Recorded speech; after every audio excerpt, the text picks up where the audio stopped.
সকল ভক্তদের অনুপ্রেরণায় শিবরাত্রি উপলক্ষে এই যে প্রতি বছর হরিনাম সংকীর্তন আয়োজন হয়, সেই হরিনাম সংকীর্তন আস্বাদনের জন্য আপনারা সবাই আজকে এসেছেন একত্রিত সমবেত, প্রাণ গৌর গোবিন্দের লীলামৃত মাধুরী পান করবেন বলে। আপনারা এত মন দিয়ে কীর্তনকে ভালোবাসেন। বীরভূমের মানুষ, যে বীরভূমের মাটির মধ্যেই একটা প্রেমের বীজ বোনা রয়েছে, যে বীরভূমের মাটির মধ্যেই আমার নিতাই গৌরের একটা আশীর্বাদ মাখানো অফুরন্ত স্নেহ রয়েছে, সেই বীরভূমের মাটিতে আপনারা জন্মগ্রহণ করেছেন এবং কীর্তন আস্বাদনে সৌভাগ্য লাভ করেছেন। আর আপনাদের মতো অনুরাগী ভক্তবৃন্দের সামনে গান করার সৌভাগ্য এটা আমি লাভ করেছি, এটাও আমার বড় পাওয়া এই জীবনে। আমি বীরভূমের মাটিকে খুবই শ্রদ্ধা করি, ভীষণ শ্রদ্ধা করি।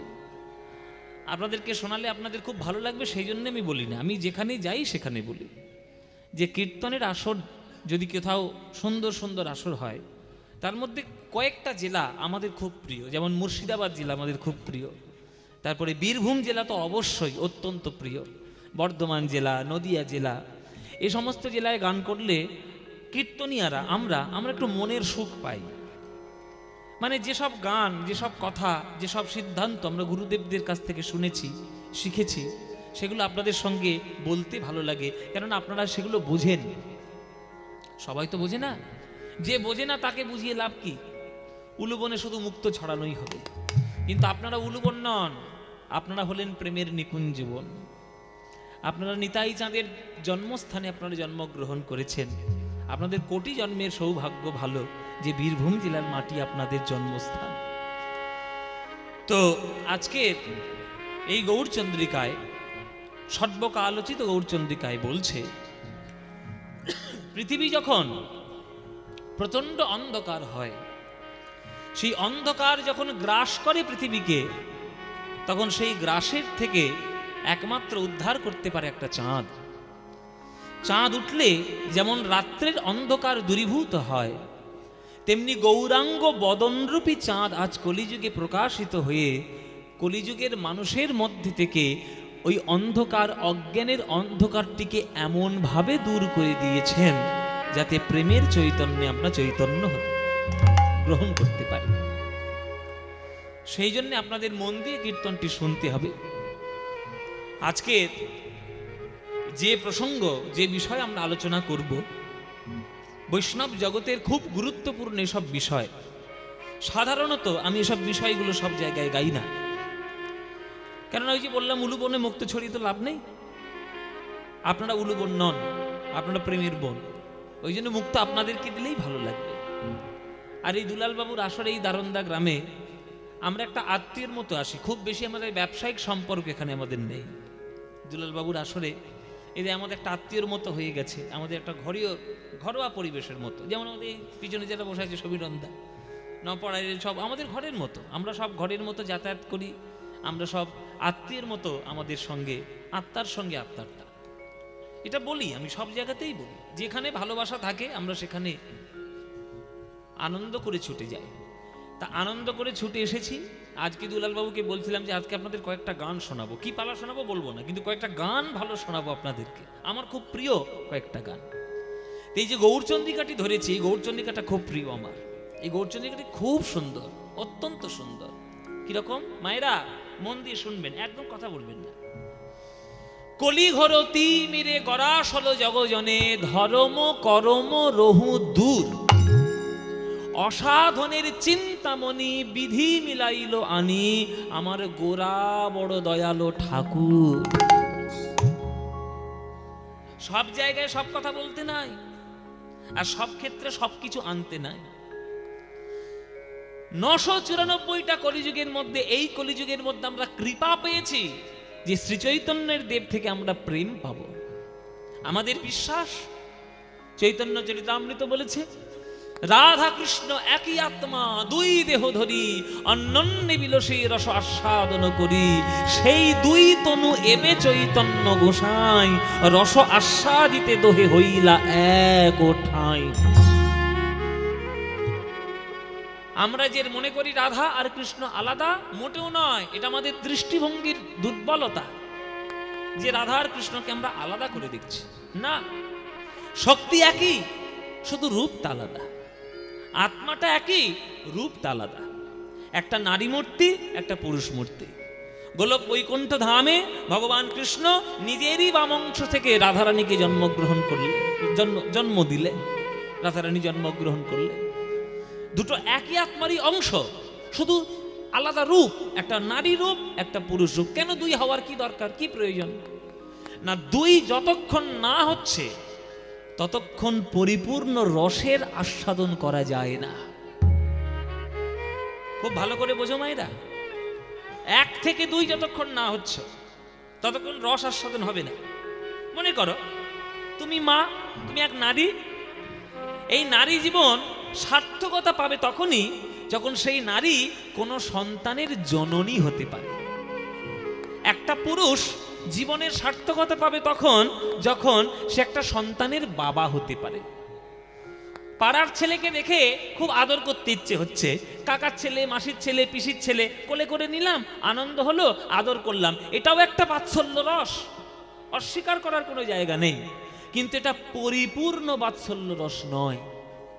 যখনই আপনারই নিজেরই অঙ্গজাত সন্তান একটা পৃথিবীতে জন্ম নেবে, তাকে কোলে করে নিয়ে চুমু খাওয়ার আনন্দ আর পিসির ছেলে, মাসির ছেলেকে নিয়ে কোলে করে চুমু খাওয়ার আনন্দ আলাদা, আকাশ পাতাল পার্থক্য। বাৎসল্য রস।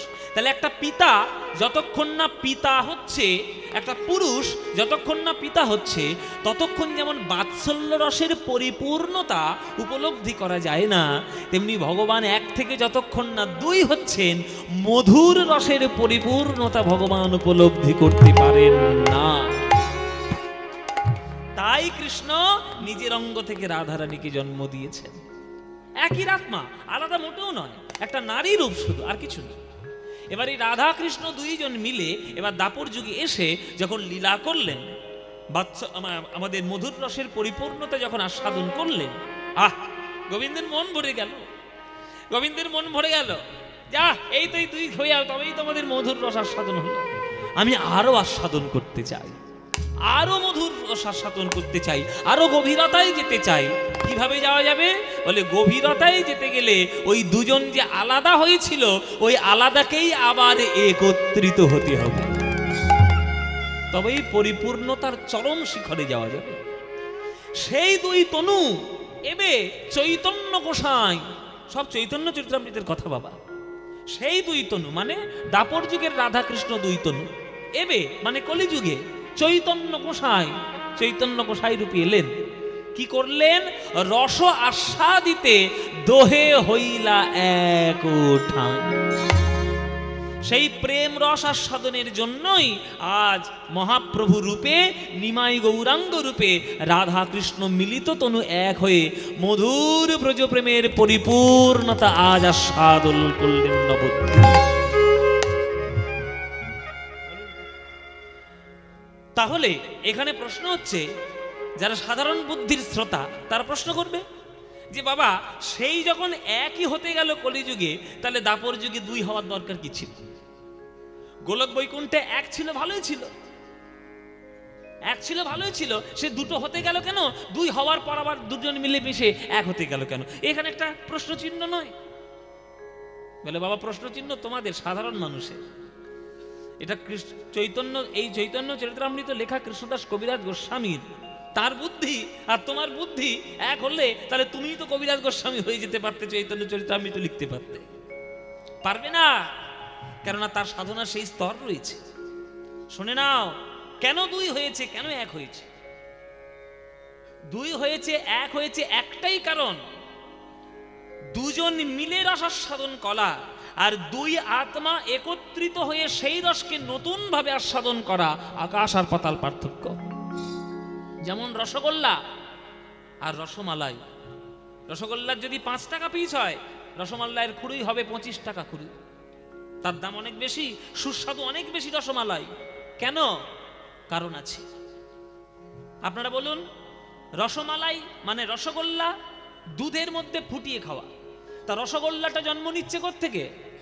দুধ থেকেই। দুধ থেকে ছানা হলো, ছানা থেকে রসগোল্লা হলো, সেই রসগোল্লা দুধের মধ্যে ডুবিয়ে ফুটিয়ে খাচ্ছি। আর এমনি এক গ্লাস দুধ ধক ধক করে আমি খেয়ে নিলাম, সেটার আনন্দ আর রসমালাইয়ের আনন্দ, স্বাদ আকাশ পাতাল পার্থক্য হবে। তেমনি দাপর যুগে কৃষ্ণ হলেন দুধ, রাধারানী হলেন রসগোল্লা। কৃষ্ণ দুধের থেকেই রাধারানী রসগোল্লা প্রকাশিত। দাপর যুগে কৃষ্ণ দুধ, রাধারানী রসগোল্লা। আর কলিযুগ যেই পড়লো, ওই রসগোল্লা দুধের মধ্যে ডুব দিল, মানে রাধারানী কৃষ্ণের মধ্যে আবার ডুব দিল, দিয়ে রসমালাই হয়ে গেল। মানে আমার প্রেমের সোনার গৌরাঙ্গ হয়ে এই কলিযুগে নেমে এসে আবার প্রেমের পরিপূর্ণতা রক্ষা করল। এটা দুই মিলেমিশে এক হয়েছে, এক জিনিস নয়।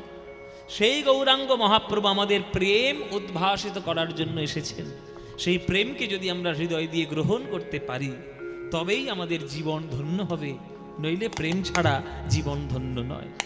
অসাধনের চিন্তামণি বিধি মিলাইল আনি, আমার গোরা বড় দয়ালো ঠাকুর, আমার গোরা বড় দয়ালো ঠাকুর, গোরা বড় দয়ালো ঠাকুর।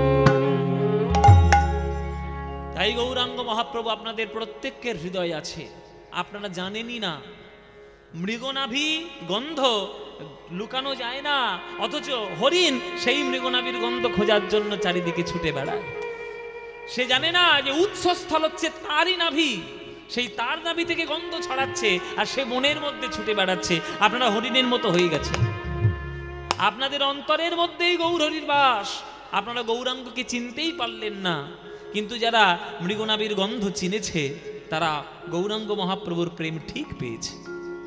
তাই গৌরাঙ্গ মহাপ্রভু কোথাও যাননি, আমাদের ছেড়ে কোথাও তিনি যাননি, আপনাদের মধ্যেই আছেন, আপনাদের হৃদয়ের মধ্যে আছে।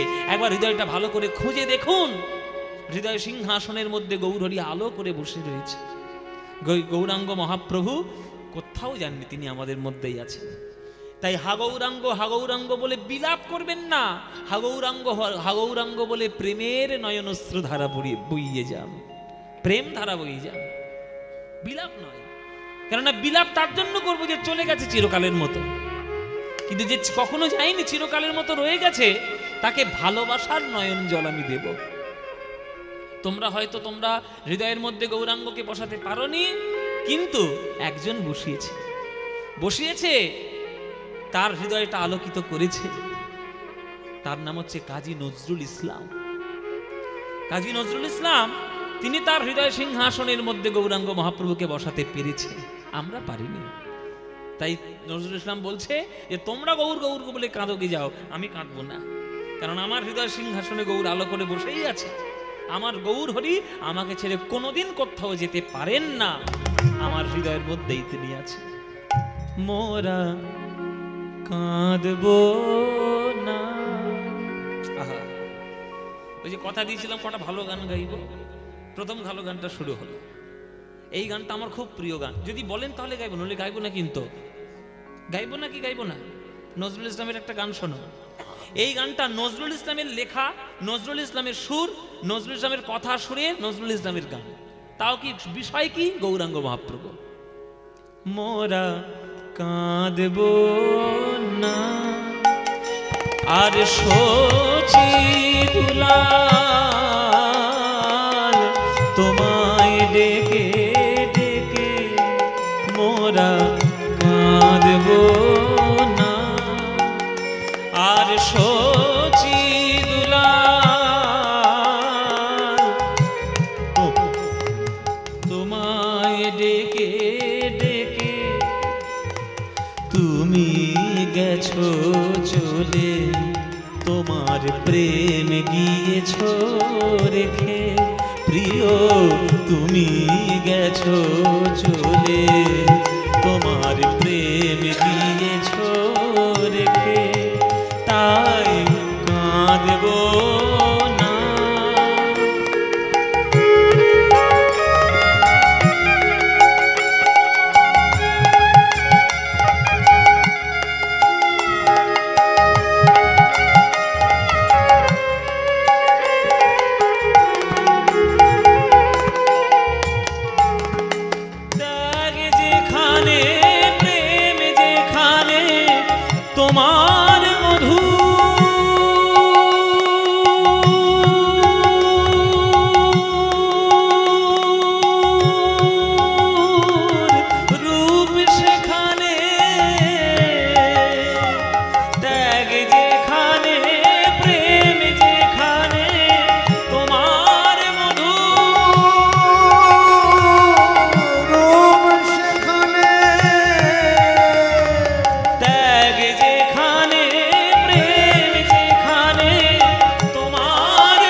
কি কথা লিখে দিলে? কে বলেছে গৌরাঙ্গ গেছে? কে বলেছে গৌরাঙ্গ মহাপ্রভু গেছে? কে বলেছে গেছে?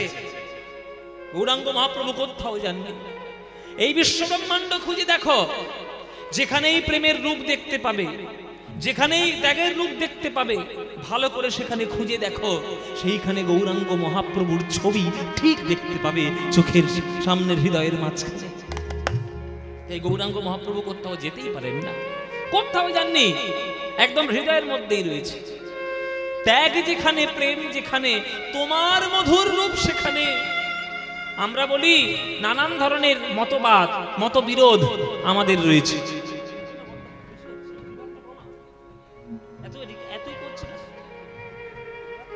রিভাবটা কমিয়ে দাও, রিভাবটা কমিয়ে দাও। কথাগুলো বুঝতে হবে মানুষের, উড়ে গেলে চলবে না। হ্যালো হ্যালো, ব্যাস ব্যাস, এইটুকু, আর কিচ্ছু রাখবে না। বলছি জগন্নাথের দেউল তোমায় রাখবে কোথায় ঢেকে? কোথাও ঢাকার জায়গা নেই। ও মায়েরা, আমাদের মহাপ্রভুর মৃত্যুকে নিয়ে, মহাপ্রভুর চলে যাওয়াকে নিয়ে নানান ধরনের বিরোধ রয়েছে। কেউ বলেছে জগন্নাথের মধ্যে বিলীন হয়েছে, কেউ বলছে হ্যাঁ নানান ধরনের কথা, তাকে নাকি খুন করা হয়েছে, তাই গুম। যাই হোক, আমি সেই ইতিহাসের তর্কের মধ্যে আমি যাব না। আমি যদি প্রকৃত মহাপ্রভুর ভক্ত হই, তাহলে মহাপ্রভুর দেখানো রাস্তায় আমি চলবো।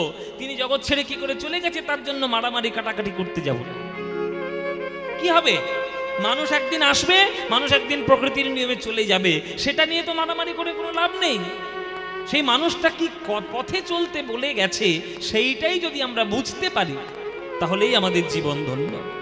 তাই নজরুল ইসলাম বলছে, এই জগন্নাথের বেদির কি ক্ষমতা রয়েছে যে নিমায়ের মতো, মহাপ্রভুর মতো এত বড় শক্তিকে আটকে রাখবে? পারবে না। বিশ্ব ব্রহ্মাণ্ড তাকিয়ে দেখো, যেখানেই প্রেমের রূপ সেখানে গৌর, যেখানেই ত্যাগের রূপ সেখানেই গৌর। তাহলে গৌর গেছে কই? গৌর তো আছেই চিরকাল আমার মতো, আমার মধ্যেই রয়েছে, তিনি থাকবেন। ত্যাগ যেখানে, প্রেম যেখানে, তোমার মধুর রূপ সেখানে, ওগো জগন্নাথের দেউল তোমায় রাখবে কোথায় ঢেকে? ওগো জগন্নাথের দেউল তোমায় রাখবে কোথায় ঢেকে? তাই কাঁদব না আর শোচি দুলাল তোমায় দেখে দেখে। তুমি গেছো চলে, তোমার প্রেম গিয়েছো রেখে। প্রিয় তুমি গেছো চলে, তোমার প্রেম গিয়েছো রেখে। তাই কাঁদব না। হলো বৈরাগিনী ধরা, তোমার চরণ ধুলি মেখে।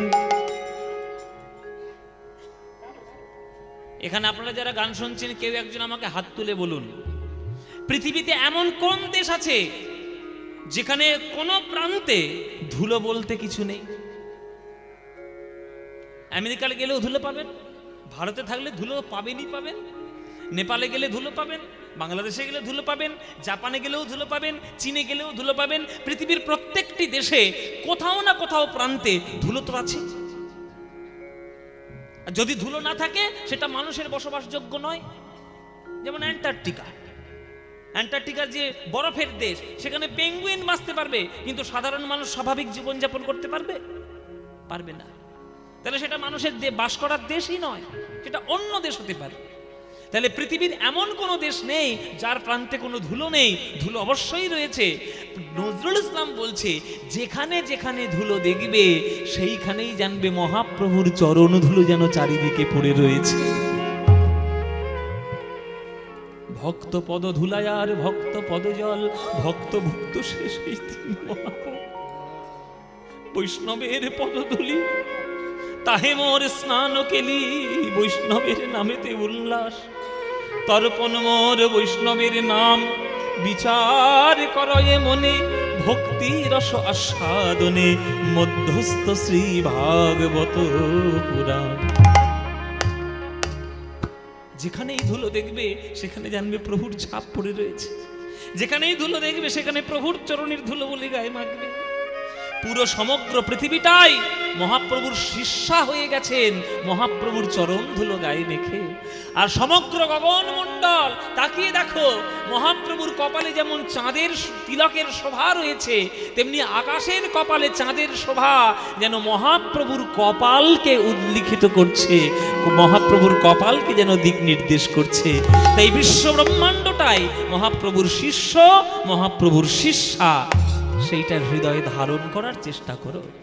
হলো বৈরাগিনী ধরা তোমার চরণ ধুলি মেখে, হলো বৈরাগিনী ধরা তোমার চরণ ধুলি মেখে, তোমার মন্ত্র নীল অসীম আকাশ চাঁদের তিলকে কে, তোমার মন্ত্র নীল অসীম আকাশ চাঁদের তিলকে কে, তোমার মন্ত্র নীল অসীম আকাশ চাঁদের তিলকে কে, তোমার মন্ত্র নীল অসীম আকাশ চাঁদের তিলকে কে, ওগো সুন্দর যা কিছু হেরি, ওগো রূপ সে শচী,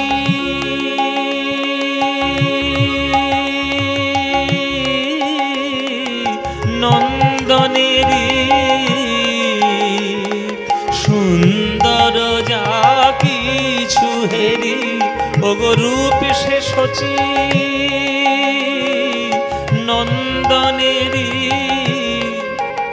তোমার ডাক শুনি যে আজ হৃদয় পুরীর সাগর থেকে, তোমার ডাক শুনি যে আজ হৃদয় পুরীর সাগর থেকে, তাই কাঁদব না ওগো শচী দুলাল, তোমায় ডেকে ডেকে তুমি গেছো চলে, তোমার প্রেম গিয়েছো তুমি গেছো চলে, তোমার প্রেম গিয়েছো রেখে, তাই কাঁদবো না, তাই কাঁদবো না, তাই কাঁদবো না।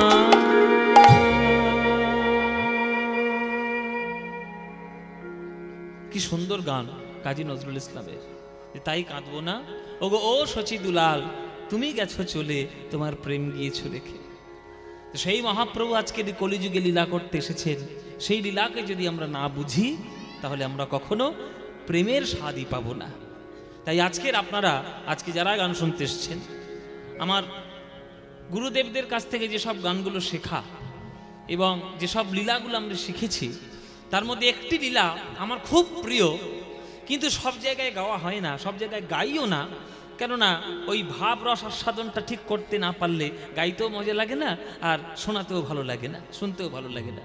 কিন্তু আপনাদের দারোন্দা গ্রাম, আমি প্রতি বছর প্রায় এখানে আসি এই শিবরাত্রি ব্রতকে কেন্দ্র করে এই দুলালবাবুর বাড়িতে, আর আপনারা আগ্রহ ভরে গান শোনার জন্য সামনে হাত জোড়ো করে বসে থাকেন, এটা দেখেই বড় ভালো লাগে।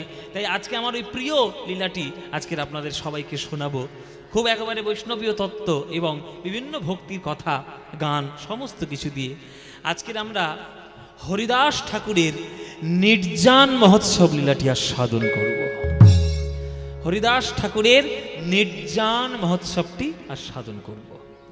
যে মহাপ্রভুর কোলে এক ভক্ত কিভাবে চলে গেলেন, আর এই বৈষ্ণব জগতের মধ্যে কি করে তারই সৌভাগ্য হলো মহাপ্রভুর কোলে উঠে তার দেহকে এই ধরাধাম থেকে বিদায় দেওয়া।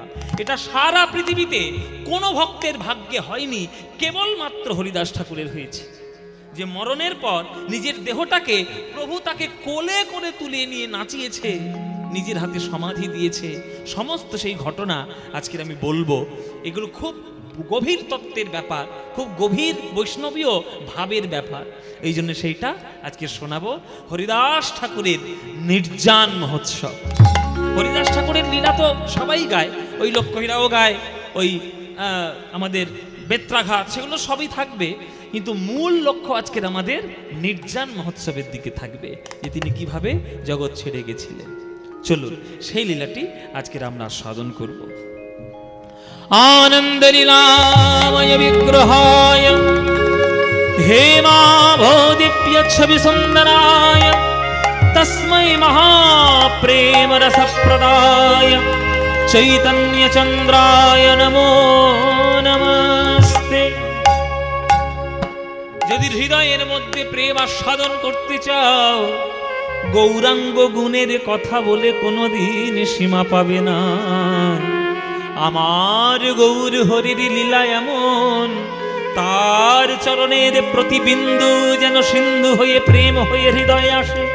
সেই গৌরাঙ্গের চরণ ধর, ওগো বলি হারি যায়, তার তুলনা কভু নাই, তুলনা নাই নাই নাই।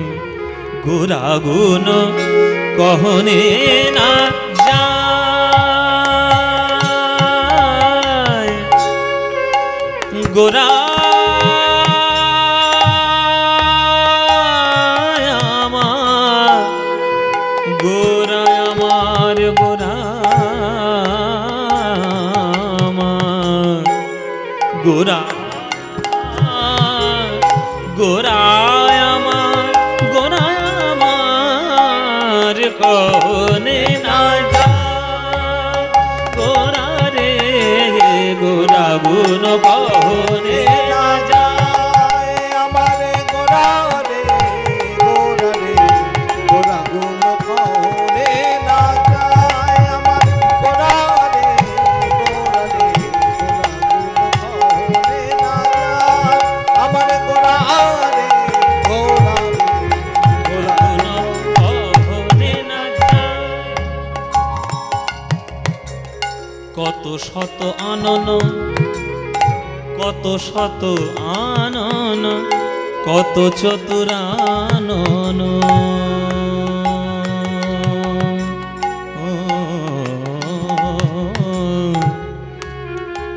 রে মা পানি নি ধানি নি ধানি ধানি ধাসা নি সা নি ধানি ধা পা ধা মা পা নি ধা পা মা রে পা রে সা রে নি নি সা নি ধা পা ধা মা পা ধা পা মা গে রে মা গে রে সা নি সা পা নি ধা পা মা পা মা পা নি নি নি নি নি নি নি নি নি পা নি সা রে মা গে রে নি সা নি ধা পা মা পা মা গে রে রে নি ধা পা ধা মা পা নি নি নি নি নি নি নি নি নি সা নি সা পা নি সা মা গে রে নি ধা পা ধা মা গে রে নি ধা পা ধা মা পা নি নি নি নি মা রে পা রে সা রে নি সা নি ধা পা ধা মা পা নি সা পা ধা মা পা নি সা পা ধা মা পা সা গোরা গুণ কহনে না যায়।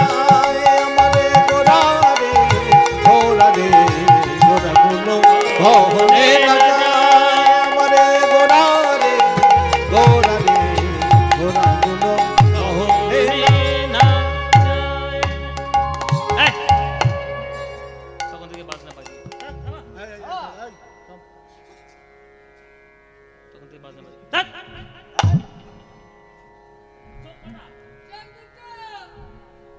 দুটো থেকে ট্যাপ ট্যাপ করে দেখছে আমার দিকে। তোর হাত কটা, পা কটা, কান কটা, নাক কটা? এই বলে নাক নাকি দুটো, নাক নাকি দুটো, নাসার অন্ধ্র একেবারে। তো মুখ কটা? যাক এইটা একটা বলেছি বাবা, বলে মুখ একটা। ও মায়েরা তোমাদের কটা মুখ? একটাই তো। বলে বাবা আমরা মানুষ হয়েছি, কটা মুখ থাকবে? একটাই মুখ তো। খাই দাই কথা বলি, আবার ঝগড়াও করি, তাই না? একটাই মুখ। সাহস তো কম নয়। ঘরদোর খেয়ে দিয়ে কাজ নেই, ঘরের কাজ ছেড়ে এখানে এসে বসে আছি কীর্তন শোনার জন্য। একটা মুখে গৌরের কথা বলবে, এত সাহস! হাজার হাজার মুখ মিলে গৌরাঙ্গ নাম করতে পারলো না, কত চতুরানন মিলে গৌরাঙ্গ নাম করতে পারলো না, কত লক্ষ লক্ষ ব্রহ্মাণ্ডের লক্ষ লক্ষ ব্রহ্মা পর্যন্ত করতে পারলো না, আর ওরা এত বড় সাহস এক মুখে গৌরাঙ্গের নাম করতে।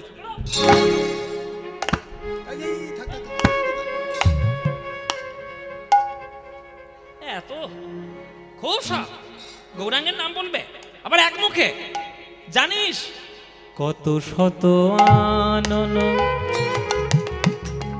কত চতুরানন, কত শত আনন। আনন মানে কি মায়েরা? আনন মানে হচ্ছে মুখ।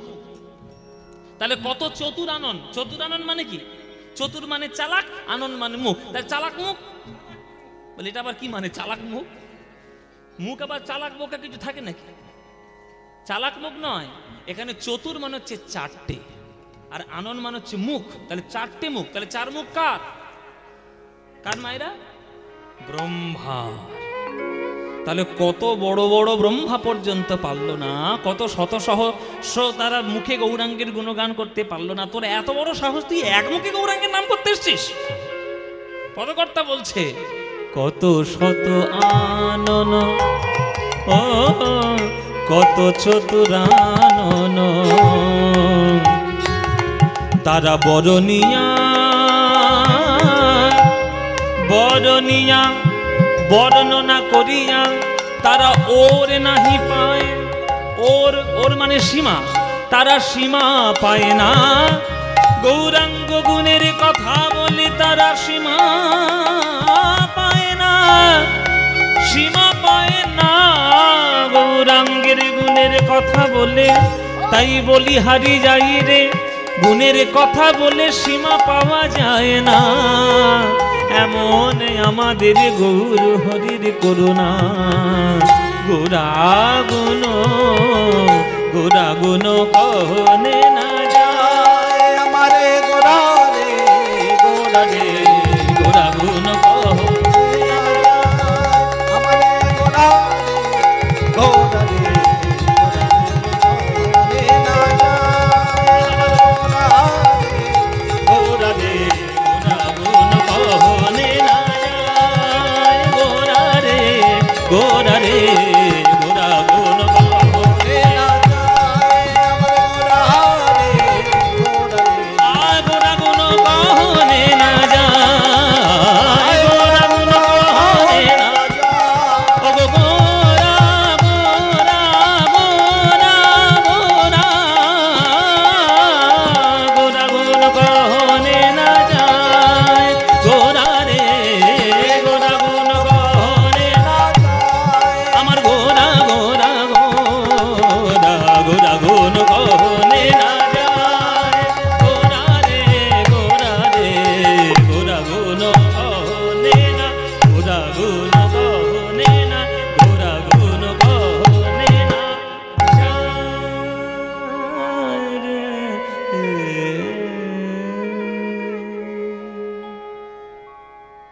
কত শত শত ব্রহ্মা পর্যন্ত পারল না গৌরাঙ্গ গুণের কথা বলে শেষ করতে, আর তুমি এক মুখে গৌরাঙ্গের নাম করতে এসছো। জানোই বিশ্ব ব্রহ্মাণ্ডে কটা ব্রহ্মা রয়েছে? আমরা হিসেব করতে পারবো না। ও মায়েরা, যে গ্রহটার মধ্যে তোমরা বাস করছো, এই গ্রহটার নাম কি? হ্যাঁ, পৃথিবী। এরা ভূগোল পড়েছে, ওই জন্য খুব ঠকঠক করে উত্তর দিচ্ছে, ওই জন্য খুব ফটফট করে উত্তর দিচ্ছে। বল, পৃথিবী কোথায় থাকে বল? মহাকাশে? নাম্বার কেটে নেবো একেবারে। পৃথিবী মহাকাশে থাকে? এই জায়গাটার নাম কি আগে বল, এই গ্রামটার নাম কি বল? দারোন্দা। কোন থানা? হ্যাঁ, লাভপুর। আচ্ছা, লাভপুর থানা কোন মহকুমা? হ্যাঁ, বোলপুর মহকুমা। বীরভূম। আমাদের জেলা কি? বীরভূম। রাজ্য কি? পশ্চিমবঙ্গ। দেশ কি? ভারতবর্ষ। দেশটা কোন মহাদেশে? এশিয়া মহাদেশটা কোন গ্রহে? উল্টো পাল্টা উত্তর বেরোবে, এবার দেখো না কি হয়। হ্যাঁ, বলে পৃথিবী। আচ্ছা, পৃথিবী, এবার পৃথিবীর বাসস্থান কোথায়? এই এতক্ষণ পরে একটা ঠিক উত্তর এলো, সৌরজগতে। পৃথিবীর বাস হচ্ছে সৌরজগতে। এবার আমাদের যে সৌরজগৎ, বা যেটা বিজ্ঞানের ভাষায় বলে সোলার সিস্টেম, এই সোলার সিস্টেমটা আমাদের গ্যালাক্সির মধ্যে 420 মিলিয়ন রয়েছে। মানে একটা করে সূর্য আর তার পাশে বিভিন্ন রকম গ্রহ, সেটাকেই তো একটা সোলার সিস্টেম বলে। এই সোলার সিস্টেমটা আমাদের মিল্কি ওয়ে গ্যালাক্সিতে প্রায় 420 মিলিয়ন রয়েছে, প্রায় 420 মিলিয়ন।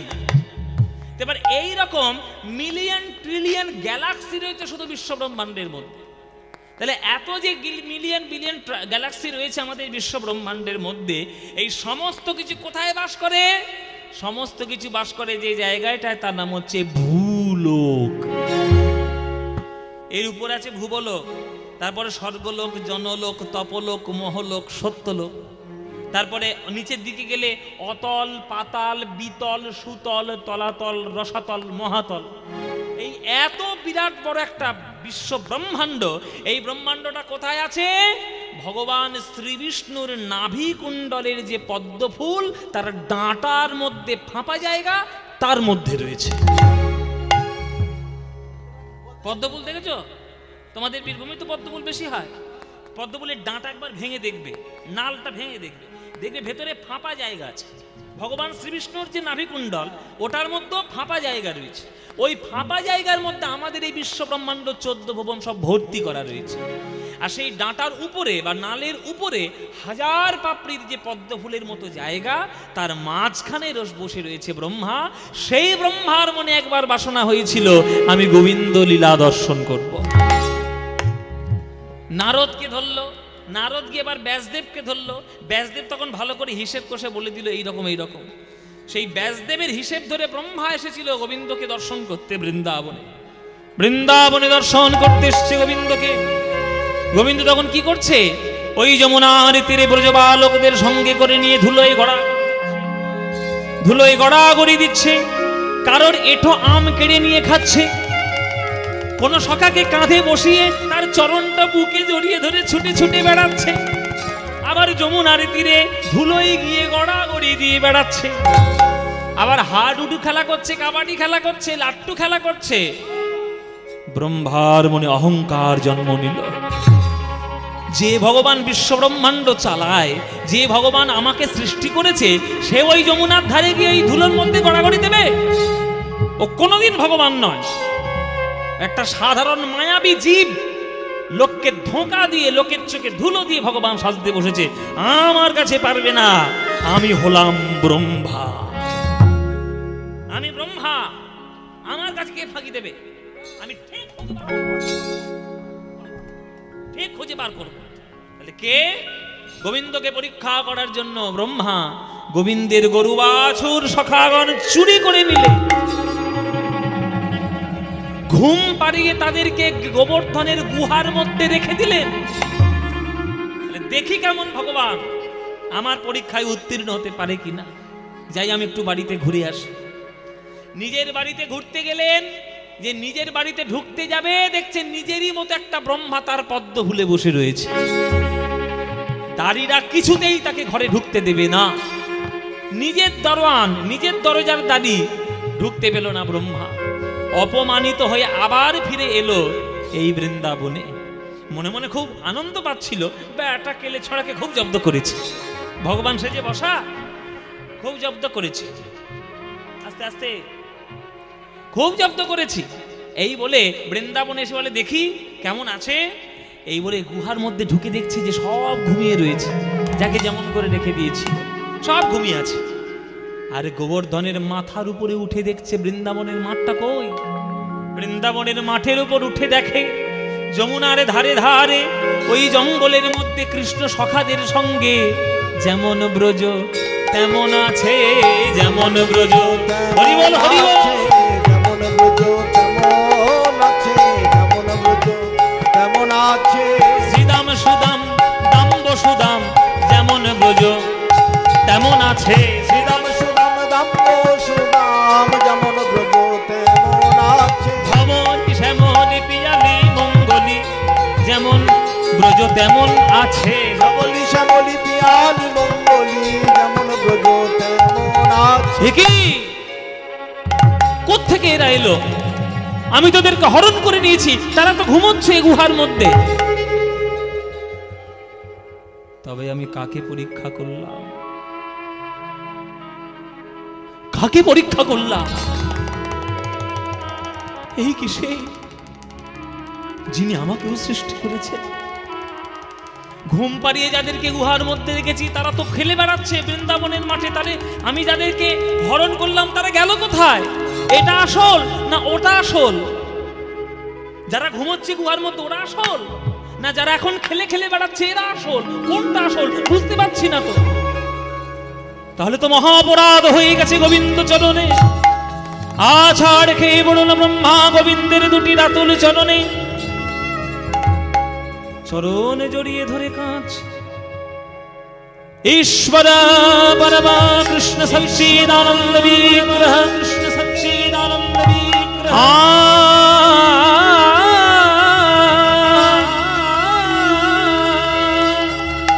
হে গোবিন্দ তুমি আমায় ক্ষমা করে দাও।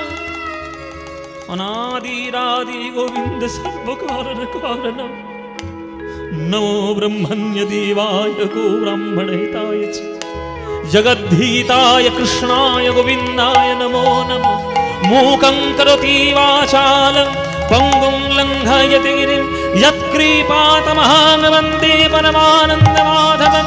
हे कृष्ण करुणा सिन्धु दीनबन्धो जगत्पते गोपेश गोपिकान्त राधाकान्त नमस्तुते। बर्हापीडं नरवरवपुकर्णयो करुणिकारं बिभ्रद्वासो कणककपीशं वैजयन्तीं च मालं। रन्ध्राणवेणुरधरसूधया पूरयन् गोपवृन्दे वृन्दारण्यं स्वपदरमणं प्राविशद् गीतकीर्तिः।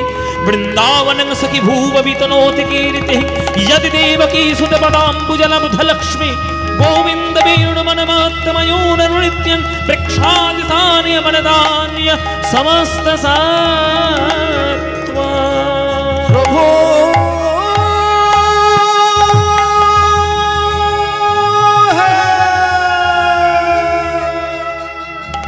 भज गोविन्दं भज गोविन्दं गोविन्दं भज मूढमते।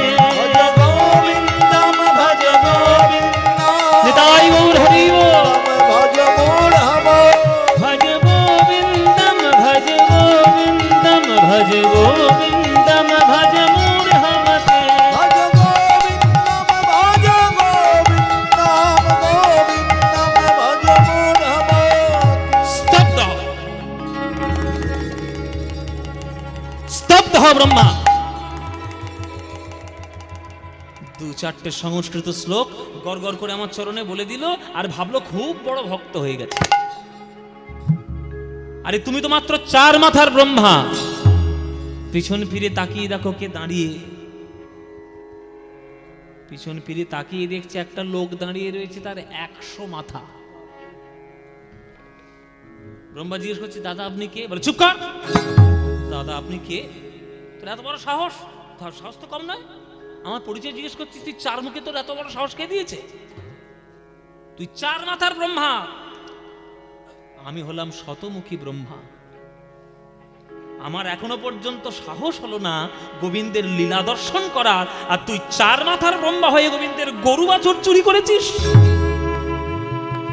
এত বড় স্পর্ধা তুই কোত্থেকে পেলি? আমার চরণে ক্ষমা চেয়ে কোনো লাভ নেই, দূর হয়ে যায় এখান থেকে।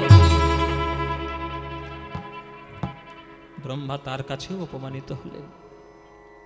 গোবিন্দের চরণ ধরে বলছে প্রভু এ তুমি কি লীলা দেখাচ্ছ? শতমুখী ব্রহ্মা তোমায় কখনো দর্শন পাইনি, আর আমি 4 মাথার ব্রহ্মা হয়ে তোমার গরু বাছুর চুরি করেছি। ঠাকুর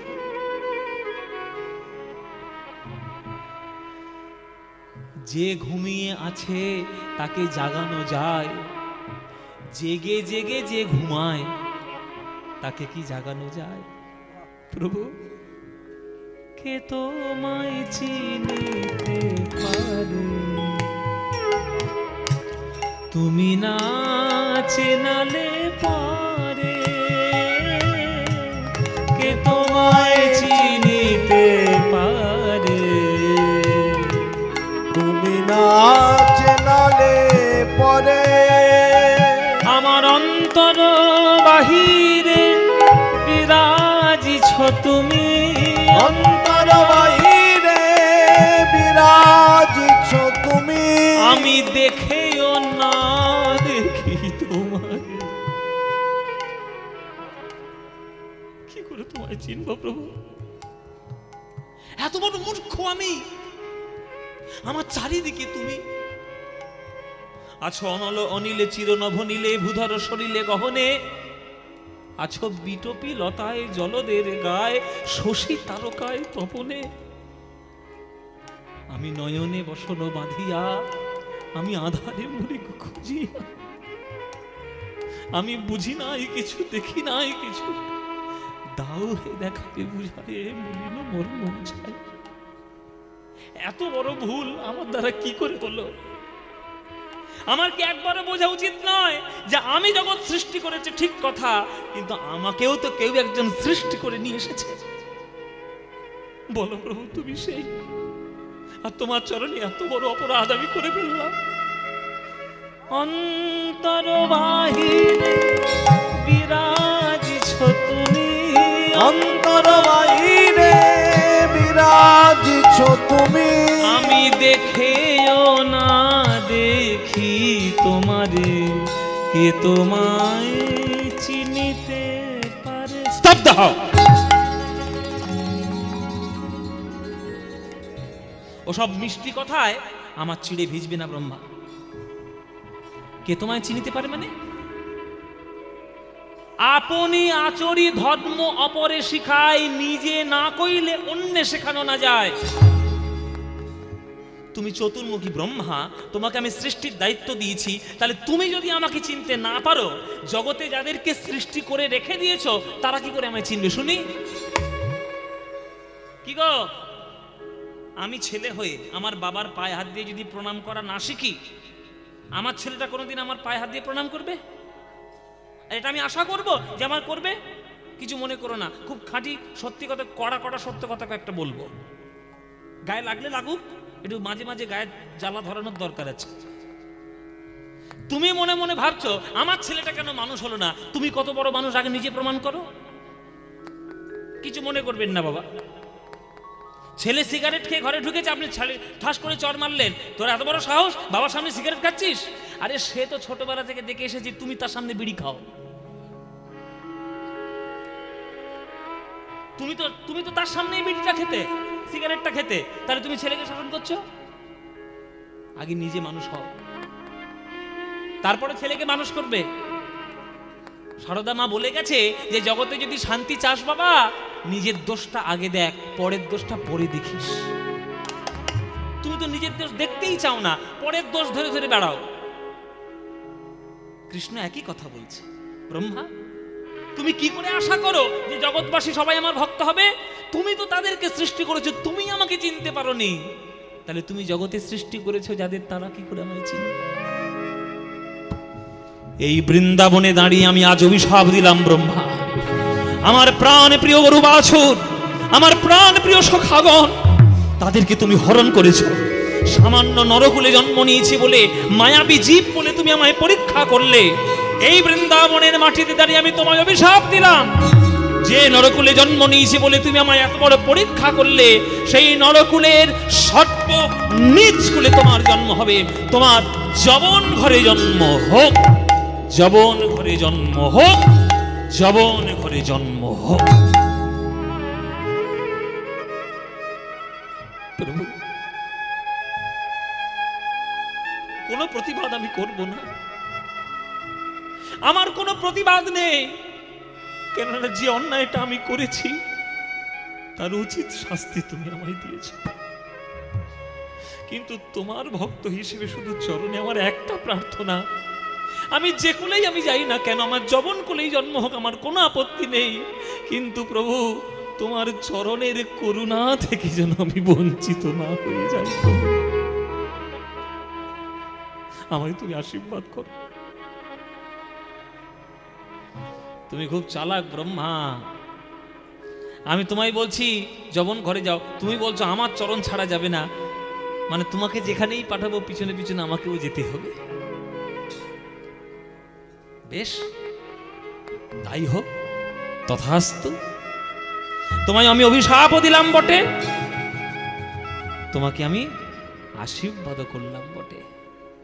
তোমার জন্মের 35 বছর পর আমার জন্ম হবে, আর ওই 35 বছরের মধ্যে তুমি বুঝবে যে বৃন্দাবনের ব্রজ প্রেম পাওয়া আর আমার লীলার অনুভব করা কত দুঃসাহসিক ব্যাপার।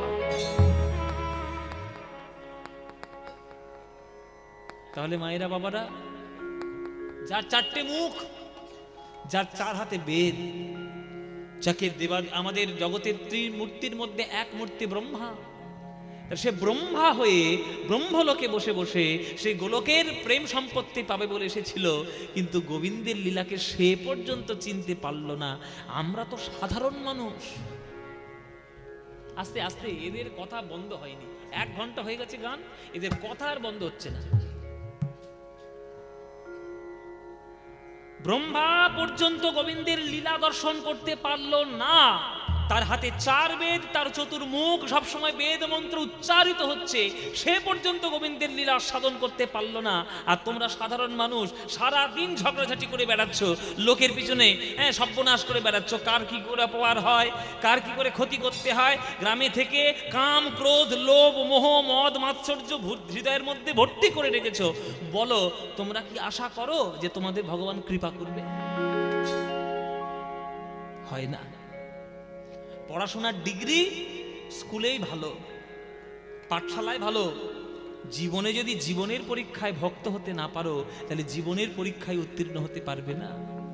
4 বেদে সরদর্শন করিয়াও অধ্যয়ন, 4 বেদে সরদর্শন করিয়াও অধ্যয়ন, 4 বেদ সরদর্শন করিয়াও অধ্যয়ন, 4 বেদ সরদর্শন করিয়াও অধ্যয়ন। সে যদি গৌরাঙ্গ নাহি ভজে, সে যদি গৌরাঙ্গ নাহি ভজে, ওগো বৃথা তার অধ্যয়ন, লোচন বিহীন জন, বৃথা তার অধ্যয়ন, লোচন বিহীন জন। দর্পণে অন্ধের কিবা কাজে হে, দর্পণে অন্ধের কিবা কাজে। গৌর জানলে সব জানা হলো, গৌর জানলে সব জানা হলো, গৌর ভজলে সব ভজা হলো, গৌর জানলে সব জানা হলো, গৌর ভজলে সব ভজা হলো, গৌর জানলে সব জানা হলো। অন্ধ রামকানাই যে পদের ধারে বসে গান গায়, তার সামনে আপনি একটা আয়না দিয়েছেন, হিরে জহরত মণি মুক্ত দিয়ে বাঁধানো একটা আয়নার দাম মোটামুটি 1.5 কোটি টাকা। 1.5 কোটি টাকার একটা আয়না আপনি কার সামনে ধরেছেন? ধরেছেন অন্ধ রামকানাইয়ের সামনে। তার কোনো লাভ আছে তাতে? ওরা দেখতেই পাবে না তো। হিরে কেমন, মুক্ত কেমন, প্রবাল কেমন, রত্ন কেমন, সে কি জানবে? অন্ধের সামনে আয়না দিয়ে যেমন কখনো কোনো লাভ হয় না, যে গৌরাঙ্গের চরণ চিনতে পারেনি শাস্ত্রের রত্ন ধন কখনো লাভ করতে পারবে না। বেদ বিদ্যা দুহু কিছু নাহি জানত, বেদ বিদ্যা দুহু কিছু নাহি জানত, বেদ বিদ্যা দুহু কিছু নাহি জানত, বেদ বিদ্যা দুহু কিছু নাহি জানত। সে যদি গৌরাঙ্গ করে সার, সে যদি গৌরাঙ্গ করে সার, ঠাকুর নয়নানন্দেতে ভনে সেই তো সকলই জানে, নয়নানন্দেতে ভনে সেই তো সকলই, ঠাকুর নয়নানন্দেতে ভনে সেই তো সকলই জানে, নয়নানন্দেতে ভনে সেই তো সকলই জানে। সর্বসিদ্ধি কর তলে তার, সর্বসিদ্ধি কর তলে তার। ওগো গৌর জানলে সব জানা হলো, গৌর জানলে সব জানা হলো, গৌর ভজলে সব ভজা হলো, গৌর জানলে সব জানা হলো, গৌর ভজলে সব ভজা হলো, গৌর জানলে সব জানা হলো। ওগো গৌর ভজলে সব ভজা হলো, তাই গৌর বিনা গতি নাই হে, গৌর ভজলে সব ভজা হলো, গৌর গৌর বলো, গৌর ভজলে সব ভজা হলো, গৌর গৌর গৌর বলো, গৌর জানলে সব জানা হলো, গৌর জানলে সব জানা হলো, গৌর জানলে সব জানা হলো। শাস্ত্র জানা ভালো, পড়াশোনা করা ভালো, জ্ঞান থাকা ভালো, পণ্ডিত হওয়া ভালো, সব ভালো, কিন্তু গৌরকে যদি চিনতে না পারলে সব গেল। ও মায়েরা সব বিসর্জন হয়ে যাবে। আগে ভক্তি গ্রহণ করো, তারপরে জগতের সবকিছু গ্রহণ করতে পারবে। হিরণ্যকশিপু তার ছেলেকে বলছে, প্রহ্লাদকে বলছে, এই তোকে এত টাকা মাইনে দিয়ে ষণ্ডামর্কের কাছে পাঠালাম। ষণ্ডামর্ক, ষণ্ড আর অমর্ক এই দুজনের নাম নিয়ে ষণ্ডামর্ক বলে। এদের কাছে পড়াশোনা করতে পাঠালাম, কি শিখলি বল? আমার কাছে একটা পরীক্ষা দে, কি শিখেছিস? উচ্চ মাধ্যমিক পরীক্ষা দিবি আজকে, পরীক্ষা দে, বল তুই জগতের কি পড়াশোনা করেছিস বল। প্রহ্লাদ করজোরে বলছে বাবাকে, ওগো বাবা, ওগো বাবা, আমি গুরুদেবের আশ্রমে গিয়ে যা পড়াশোনা শিখেছি, তার আগে মায়ের গর্ভে বসে বসে নারদ মুনির কাছে পড়াশোনাও শিখেছি। এই বিচার করে জানলাম আমি জগতের শ্রেষ্ঠ পড়াশোনা কি জানো? যদি হরির চরণ ধরতে না পারো, কোনো পড়াশোনাই সার্থক হবে না। শ্রবণং কীর্তনং বিষ্ণু শরণং পাদ সেবনম অর্চনং বন্দনং স্বক্ষং দাস্বং আত্মনিবেদনং। এই নববিধা ভক্তি হলো জগতের শ্রেষ্ঠ পড়াশোনা। পড়াশোনা যদি জানো, ভক্তি আগে শেখো। আর আগে ভক্তি শেখার পর পড়াশোনা জানলে সে তো পড়াশোনার মান আরো বাড়বে। বলো মায়েরা, রামকৃষ্ণ ঠাকুরের কটা ডিগ্রি ছিল? কটা ডিগ্রি ছিল রামকৃষ্ণ ঠাকুরের? একটাও ডিগ্রি নেই। স্কুল পাশের সার্টিফিকেটই নেই। কিন্তু তার মতো ব্রহ্মজ্ঞানী এই বিশ্ব ব্রহ্মাণ্ডে আর হবে? কি বলছেন? খালি পড়াশোনা করুন, করবেন না কেন? নিশ্চয়ই করবেন। মাধ্যমিক পড়ুন, উচ্চ মাধ্যমিক করুন, এমএ করুন, বিএ করুন, পিএইচডি করুন, সব করুন। আগের হৃদয়ের মধ্যে ভক্ত হওয়ার চেষ্টা করুন, তবেই সব কিছু হবে।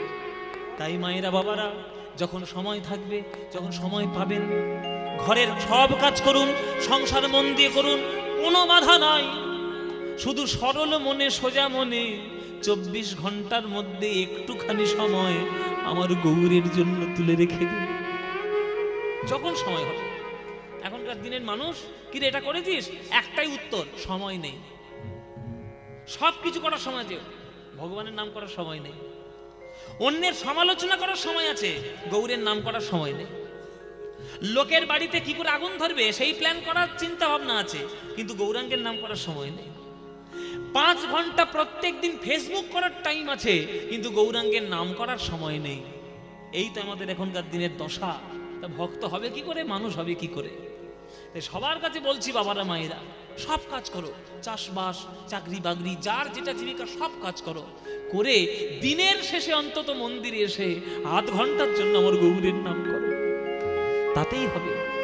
ভজ গৌরাঙ্গ কহ গৌরাঙ্গ লহ গৌরাঙ্গের নাম রে। ভজ গৌরাঙ্গ কহ গৌরাঙ্গ লহ গৌরাঙ্গের নাম। কি গাইবো গানটা? ভাল লাগে তো? শুধু মাথা নেড়ে দিলে ঘাড় ভাঙলে হবে না, আমার সঙ্গে সঙ্গে সবাই মিলে করতালি দিয়ে গাইতে হবে। সবাই মিলে এমন জোরে জোরে গাইবেন, এমন জোরে জোরে গাইবেন যাতে এই একবারে দারুন্দা থেকে সোজা বোলপুর আওয়াজ যায়। হ্যাঁ হ্যাঁ, জোরে জোরে গাইবে। ভজ গৌরাঙ্গ কহ গৌরাঙ্গ লহ গৌরাঙ্গের নাম রে। এ গান তো বাঙালিদের মনের গান, প্রাণের গান। এই গান ঠিক করে মন দিয়ে গাইতে হবে, মন দিয়ে না গাইলে হবে না। হ্যাঁ, এই গান আমাদের প্রাণের গান, মনের গান। তাই ভজ গৌরাঙ্গ কহ গৌরাঙ্গ লহ গৌরাঙ্গের নাম রে। মায়েরা, এই গান তোমাদের যাদের যাদের ভাল লাগে না, উলুধ্বনি দেবে জোরে জোরে।